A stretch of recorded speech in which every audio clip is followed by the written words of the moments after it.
जय माता दी दोस्तों, हर हर महादेव। स्वागत है आपका हमारी YouTube चैनल अभव्या वर्ल्ड में। दोस्तों, आज की इस वीडियो में हम आपके लिए सावन शिवरात्रि की व्रत कथा लेकर आए हैं। पूर्व काल में चित्रभानु नामक एक शिकारी था।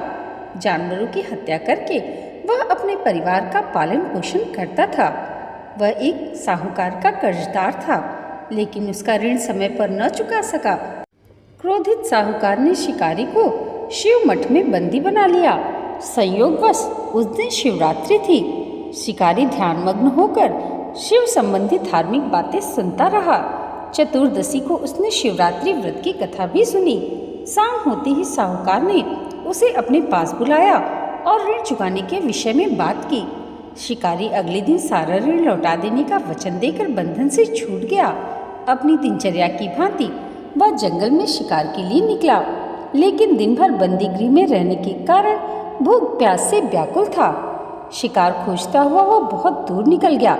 जब अंधकार हुआ तो उसने विचार किया कि रात जंगल में ही बितानी पड़ेगी। वह वन एक तालाब के किनारे एक बेल के पेड़ पर चढ़ गया। रात बीतने का इंतजार करने लगा। बेल वृक्ष के नीचे शिवलिंग था, जो बेलपत्रों से ढका हुआ था। शिकारी को उसका पता न चला। पड़ाव बनाते समय उसने जो टहनियाँ तोड़ी वह संयोगवश शिवलिंग पर गिरती चली गईं। इस प्रकार दिन भर भूखे प्यासे शिकारी का व्रत भी हो गया और शिवलिंग पर बेलपत्र भी चढ़ गए। एक पहर रात्रि बीत जाने पर एक गर्भिणी हिरणी तालाब पर पानी पीने पहुंची। शिकारी ने धनुष पर तीर चढ़ाकर ज्यों ही प्रत्यंचा खींची, हिरणी बोली, मैं गर्भिणी हूँ, शीघ्र ही प्रसव करूंगी। तुम एक साथ दो जीवों की हत्या करोगे, जो कि ठीक नहीं है। मैं बच्चे को जन्म देकर शीघ्र ही तुम्हारे समक्ष प्रस्तुत हो जाऊंगी, तब तुम मुझे मार लेना। शिकारी ने उस हिरणी को जाने दिया। प्रत्यंचा चढ़ाने तथा ढीले करने के वक्त कुछ बेलपत्र अनायासे टूटकर शिवलिंग पर जा गिरे। इस प्रकार उससे अनजाने में ही प्रथम पहर का पूजन भी संपन्न हो गया। कुछ ही देर के बाद एक और हिरणी उधर से निकली। शिकारी की प्रसन्नता का ठिकाना न रहा। समीप आने पर उसने धनुष पर बाण चढ़ाया।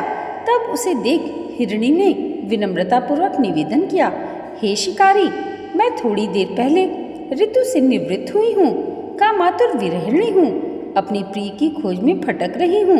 मैं अपने पति से मिलकर शीघ्र ही तुम्हारे पास आ जाऊंगी। शिकारी ने उसे भी जाने दिया। 2 बार शिकार को खोकर उसका मन विचलित होने लगा। वह चिंता में पड़ गया। रात्रि का आखिरी पहर बीत रहा था। इस बार भी धनुष से लगकर कुछ बेलपत्र शिवलिंग पर जा गिरे। इस प्रकार उसके दूसरे प्रहर का पूजन भी संपन्न हो गया। तभी एक अन्य हिरणी अपने बच्चों के साथ उधर से निकली। शिकारी के लिए यह स्वर्णिम अवसर था। उसने धनुष पर तीर चढ़ाने में देर न लगाई। वह तीर छोड़ने ही वाला था कि हिरणी बोली, हे शिकारी, मैं इन बच्चों को इनके पिता के हवाले करके लौट आऊंगी। इस समय तुम मुझे मत मारो। शिकारी हंसा और बोला, सामने आए शिकार को छोड़ दूं, मैं ऐसा मूर्ख तो नहीं। इससे पहले मैं 2 बार अपना शिकार खो चुका हूँ। मेरे बच्चे भी भूख प्यास से तड़प रहे होंगे। उत्तर में हिरणी ने फिर कहा, जैसे तुम्हें अपने बच्चों की ममता सता रही है, ठीक वैसे ही मुझे भी। हे शिकारी, मेरा विश्वास कर, मैं इन्हें इनके पिता के पास छोड़कर तुरंत लौटने की प्रतिज्ञा करती हूँ। हिरणी का दुख भरा स्वर सुनकर शिकारी को उस पर दया आ गई। उसने उस मृगी को भी जाने दिया। शिकार के अभाव में तथा भूख प्यास से व्याकुल शिकारी अनजाने में ही बेल वृक्ष पर बैठा बेल पत्र तोड़ तोड़ कर नीचे फेंकता रहा। पाँव फटने को हुई तो एक हिष्ट पुष्ट मृग उस रास्ते पर आया। शिकारी ने सोचा कि इसका शिकार वह अवश्य करेगा। शिकारी की तनी हुई प्रत्यंचा देखकर मृग विनीत स्वर में बोला, हे शिकारी, यदि तुमने मुझसे पूर्व आने वाली 3 मृगियों तथा छोटे छोटे बच्चों को मार डाला है तो तुम मुझे भी मारने में देर ना करो, ताकि मुझे उनके वियोग में एक क्षण भी दुख न सहना पड़े। मैं उन हिरणियों का पति हूँ। यदि तुमने उन्हें जीवन दान दिया है तो मुझे भी कुछ क्षण का जीवन देने की कृपा करो। मैं उनसे मिलकर तुम्हारे समक्ष उपस्थित हो जाऊंगा। मृग की बात सुनते ही शिकारी के सामने पूरी रात का घटना चक्र घूम गया। उसने सारी कथा मृग को सुना दी।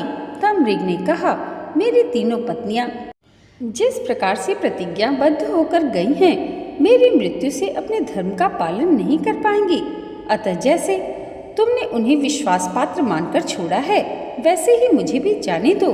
मैं उन सबके साथ तुम्हारे सामने शीघ्र ही उपस्थित हो जाऊंगा। शिकारी ने उसे भी जाने दिया। इस प्रकार प्रातः हो आई। उपवास, रात्रि जागरण तथा शिवलिंग पर बेलपत्र चढ़ने से अनजाने में ही उसकी शिवरात्रि की पूजा पूर्ण हो गई। पर अनजाने में ही की हुई पूजन का परिणाम उसे तत्काल मिला। शिकारी का हिंसक हृदय निर्मल हो गया। उसमें भगवत शक्ति का वास हो गया। थोड़ी ही देर बाद मृग सपरिवार शिकारी के समक्ष उपस्थित हो गया ताकि वह उनका शिकार कर सके। किंतु जंगली पशुओं की ऐसी सत्यता और सात्विकता एवं सामूहिक प्रेम भावना देखकर शिकारी को बड़ी ही ग्लानि हुई। उसने मृग परिवार को जीवन दान दे दिया।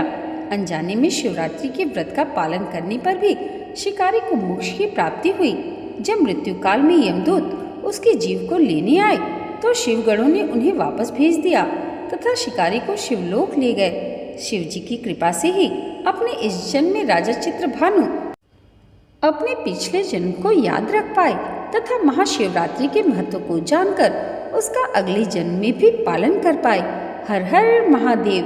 दोस्तों, आज की वीडियो अगर आपको अच्छी लगी हो तो कमेंट बॉक्स में हर हर महादेव और जय माता पार्वती ज़रूर लिखिएगा और इसे लाइक और हमारे चैनल पर पहली बार आए हैं तो सब्सक्राइब करना मत भूलिएगा।